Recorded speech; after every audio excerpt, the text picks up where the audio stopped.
There is a hill in the heart of Jerusalem that billions revere, yet no one is allowed to touch. For centuries, it has defied archaeologists, resisted empires, and silenced those who sought to uncover its past. The Temple Mount, sacred to Jews, to Muslims, to Christians, and sealed by history itself. No digging, no tools, no access. Until now. Between 2021 and 2024, a team of scientists used artificial intelligence to scan beneath the surface without lifting a single stone. What they found shook them. A sealed chamber, ancient objects, and a single inscription that may link stone to scripture. Stay with us until the end, because what was uncovered could be the closest humanity has ever come to the Holy of Holies. The Temple Mount is unlike any other place on earth, a stone plateau in the old city of Jerusalem. But to billions, it is far more than stone. To Jews, it was the site of the first and second temples, the very heart of ancient worship. The Holy of Holies was said to rest here, where only the high priest could enter, once a year, to stand before the presence of God. To Muslims, it is the third holiest site in Islam. From this very mount, the Prophet Muhammad is believed to have ascended into heaven. Today, it is crowned by the Dome of the Rock and the Al-Aqsa Mosque. To Christians, it is sacred ground walked by Jesus himself. And to archaeologists, it is a mystery locked behind prayer, politics, and prohibition. You cannot dig here. You cannot excavate. You cannot so much as lift a stone without risking global outcry. In 1867, Charles Warren, a British officer, tried to find a way in. Denied permission to excavate on the mount, he went underground. Lantern in hand, he crawled through ancient shafts and narrow tunnels, mapping the unseen world beneath the city. His discovery, now called Warren's Shaft, hinted at a maze of secrets buried deep below. But even Warren had to stop. The Temple Mount was, and still is, off limits. Why? Because here, history and holiness are inseparable. A shovel, a pick, even a footprint in the wrong place could ignite not just controversy, but conflict. The Temple Mount is more than sacred. It is untouchable. There was no excavation, no government approval, no scientific plan. In the late 1992, during an unauthorized construction project on the Temple Mount, something irreversible happened. Bulldozers removed tons of earth soil that had never been studied, never been sifted, never been touched by modern archaeology. It was loaded onto trucks and dumped into the Kidron Valley on the outskirts of Jerusalem. To the untrained eye, it was debris, but to scholars, it was sacred material. Thousands of years of untouched history swept away like rubble. What was lost that day could never fully be recovered. But from that loss, something unexpected began. A group of Israeli archaeologists asked a bold question. If the Temple Mount itself couldn't be touched, what about the soil that had already been taken away? That question gave birth to the Temple Mount Sifting Project. Launched in 2004 by Dr. Gabriel Barquet and Zaki Dvira, the project began collecting truckloads of discarded earth from the valley. They brought it to a national park just outside the old city. Then they began to sift bucket by bucket, stone by stone. Volunteers joined the effort. Locals, tourists, school children, hands from every background rinsing ancient dirt through wire screens, watching for clues.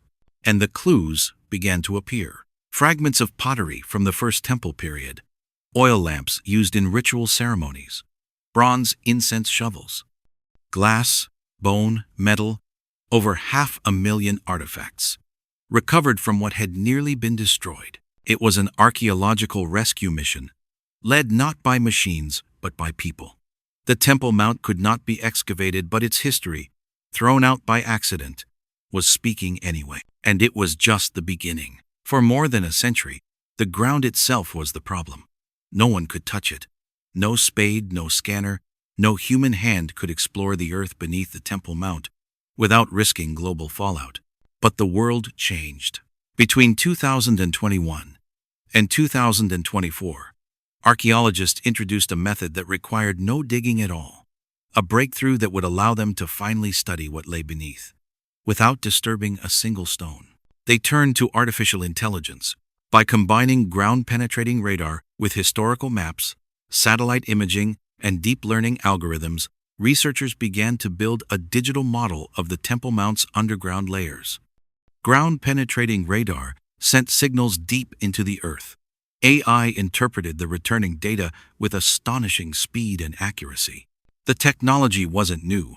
It had already revealed hidden chambers inside the pyramids of Egypt. But the stakes in Jerusalem were far higher. The system was trained to overlay real-time scans with hand-drawn British Mandate maps from the early 20th century, some of the only documents showing suspected tunnels, cisterns, and underground features that no one had seen in living memory. What began as digital patterns soon became architectural structures. Straight walls, angled corridors, hollow voids are buried in the bedrock. Some of the locations matched old survey records.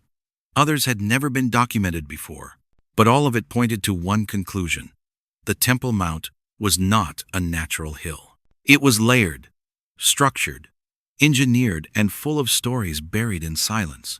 And for the first time, those stories were starting to emerge. The AI scans began revealing patterns too precise to be natural. Beneath the surface of the Temple Mount, they identified clean architectural lines, evidence of rooms, passageways, and stonework no human had seen in centuries. One of the first revelations was a forgotten Byzantine chapel. It had been tucked deep beneath the platform, hidden for over 1,500 years. Walls, curved apses, and even the faint outlines of carved crosses began to emerge in the scans. Greek inscriptions suggested it was once a site of Christian pilgrimage, long before the Dome of the Rock rose above it. At a time when Christianity was sweeping through the Roman world, this chapel had stood as a testament of devotion, buried and erased by layers of history. But beneath even that chapel, something older came into focus.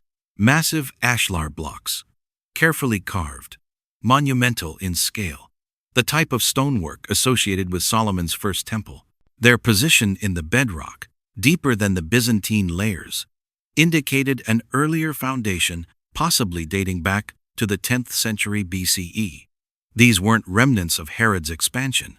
They were older, cruder, stronger, and they were exactly what many had long hoped to find. For generations, skeptics had questioned whether Solomon's temple ever truly existed. There had been no physical proof, only sacred texts and oral traditions. But now, digital images were showing the bones of something ancient and sacred beneath the mount. This was no empty hill. It was a monument built on top of monuments. A city of stone, faith, and memory, layered one on top of another like scripture carved into bedrock. And the scans weren't finished. Beneath the foundations, the AI began to detect something unexpected. Not walls or chambers, but channels. Dozens of them. An entire water system was hidden beneath the Temple Mount. Cisterns, aqueducts, and carved tunnels ran like veins under stone, organized, deliberate, and massive in scale. This wasn't the chaotic runoff of a forgotten city. It was infrastructure, purposeful, engineered, and far more advanced than anyone had imagined. Some of the channels carried water from distant sources, moving through layers of rock with careful gradients. Others fed into underground reservoirs, positioned directly beneath the sacred platform. Every turn, every chamber, every pipe had a role. The system wasn't for agriculture. It wasn't for daily drinking. It was for worship. The rituals of the first temple described in ancient texts required water in great quantity. Sacrifices had to be washed. Priests had to purify themselves. Sacred objects needed cleansing before use. This system matched those needs. Mineral deposits on the inner walls of the channels were tested. The results placed their construction as far back as the 8th and 9th centuries BCE, aligning precisely with the reign of the kings of Judah. And then came the most striking discovery. A large ceremonial basin buried deep, carved from a single block of stone, flat at the base and sloped along the sides. Traces of ash were found inside. Scholars believe this was a purification basin, used in sacrificial rituals, a place where offerings were prepared, where ashes were washed away in silence. And it sat beneath the Temple Mount, untouched for centuries. What the scans were now revealing was more than engineering. It was a glimpse of daily worship, of rituals carried out in smoke, fire, and sacred water.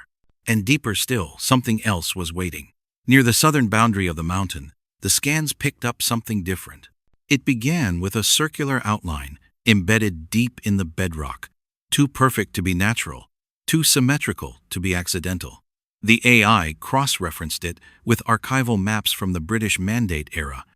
The alignment was precise. What they were seeing had never been recorded before. Behind the outline, a sealed stone entrance, undisturbed, unopened, unbroken by time. Beyond it, a chamber perfectly round, carved directly into the rock, roughly 10 feet across. The walls were smooth. The shape is intentional. There was no evidence of collapse, no damage, no intrusion. It had been waiting there, in silence, for thousands of years. Inside, the scans revealed a basin at the very center, carved from a single block of limestone. Residue analysis suggested it had once held ash, possibly from burnt offerings. Around the basin lay simple clay oil lamps. Their design matched the 8th and 7th centuries BCE, the exact period of the First Temple. Soot still clung to their edges, as if they had only recently been extinguished. Fragments of incense were found nearby. Tiny resin traces, the same kind described in ritual ceremonies of the ancient priests. And scattered around the chamber floor were small offering tokens, miniature vessels, flat discs placed with care, likely by worshippers long ago. But what changed everything was what was written on the wall. An inscription carved directly into the stone in Paleo-Hebrew. The letters were worn but legible. The phrase was simple, a declaration of divine presence. It echoed descriptions found in Scripture. For the first time, scholars had to ask, was this room the Holy of Holies?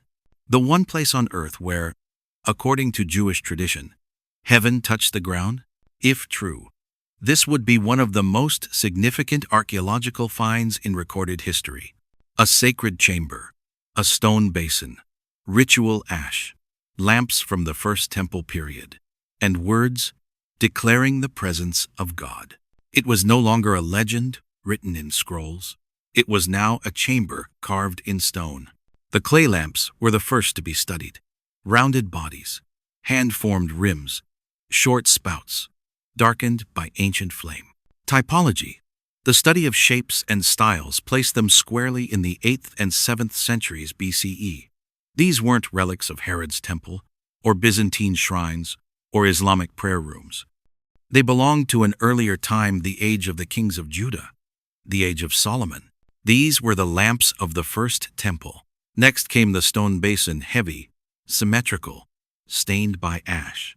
Geologists tested its composition, tracing the limestone back to a quarry used during the 10th century BCE. The same type of stone is found in the oldest surviving architecture of Jerusalem. The match was precise. Quarries, like fingerprints, leave behind a unique mineral signature, a silent signature of origin. The basin had not been brought from another region. It had been cut nearby, likely for a specific purpose. Then came the ashlar blocks lining the chamber walls, their size, their shape, their tooling consistent with First Temple construction. Every material pointed to the same era, the same hands, the same intentions. And then the inscription, Paleo-Hebrew, rare, elegant, deliberate. The characters were compared to writings found in other First Temple sites, Lachish, Gezer, Khirbet Qeyyafa. The grammar matched, the letter forms matched, the message matched, a declaration of holiness, a reference to divine presence. It was not graffiti, it was sacred text, etched into stone, buried in silence, and now emerging into light. For centuries, believers had clung to written testimony, passed down through scroll and scripture. Critics countered, "Where is the proof? Where are the stones?" Now, for the first time, the stones were answering, and they were saying the same thing the scriptures always had. The sacred chamber remains sealed. No archaeologist has stepped inside. No camera has filmed its walls. Every image, every measurement, every discovery, all comes from data, from radar, from maps, from memory. And yet, the picture is becoming unmistakably clear. The chamber matches the dimensions described in ancient texts. The objects inside lamps, incense, tokens, are all consistent with First Temple worship. The stone basin, central and deliberate, may have held the remains of offerings. The inscription, carved in reverence, names the divine. There is no modern signature, no medieval intrusion, no signs of later reuse. This was not a repurposed cave. It was built with one intent: worship. And so a question arises: how does the world move forward when faced with a discovery it cannot touch? The templemount remains off limits. Digging is forbidden. Any attempt to enter the chamber could spark diplomatic outrage, even violence. But the evidence gathered without disturbing a single stone has already begun to change the conversation. Technology has succeeded where tradition forbade exploration. Ground-penetrating radar, powered by artificial intelligence, has revealed what the human eye could never reach.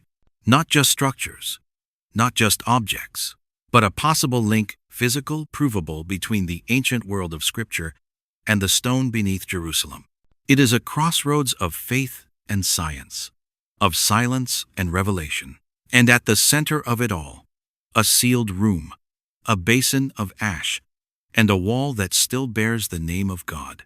The Temple Mount has endured siege and silence. It has outlived empires, revolutions, and generations of prayers whispered through stone. And now, for the first time in history, it has spoken not through excavation or conquest, but through light, signal, and code. A chamber hidden for thousands of years, lamps blackened with soot from the days of the kings. Incense is once burned in ritual, a basin for offerings, a wall inscribed with holiness. No shovel was lifted, no stone was moved. And yet, the sacred ground surrendered a piece of its story. This may be the closest humanity has ever come to the Holy of Holies, not by entering it, but by listening from outside. The discovery raises questions that history cannot answer alone. What happens now? Will the chamber remain closed forever, a holy echo trapped beneath the surface? Or will the future find a way to honor its past without desecrating it?